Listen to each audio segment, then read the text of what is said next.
Bu kurultay teması geçe bugün erten болады da. Ama bunun maksatı bizim ülkede birlikte kança işlese de birlikte bağ verilmeye diyor. Birlik açıkta vermeyle getip kapatmaydı. Oşanlıktan şu bir Kırgızistan'da bir can sağlık birisi ekleyen maksat olganda.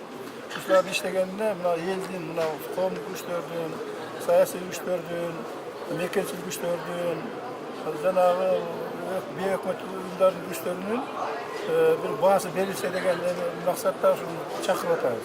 Oşanlıktan geçe degen temasında Atambayat'ın hafızlık işine bağ verilir. Ağada bırakıldı. Bugün degenge buna bu sorumacı bir yıldır içinde bağ verilir. Ondan başka bunu çoğul kengeçliğinin işte yapkanına bağ verilir. Yerken degende bizim kanday emirlerdi, yerken sonuçlaşır gerek. Oşanlı elinin makuldaşıp, sana şu sonuç kılıp, şunun seçimlerin buna birlik nökülleri de gelgen ev oldu, oşları koluna karmatıp, şunu bir iş kaçlaşık ağırlık.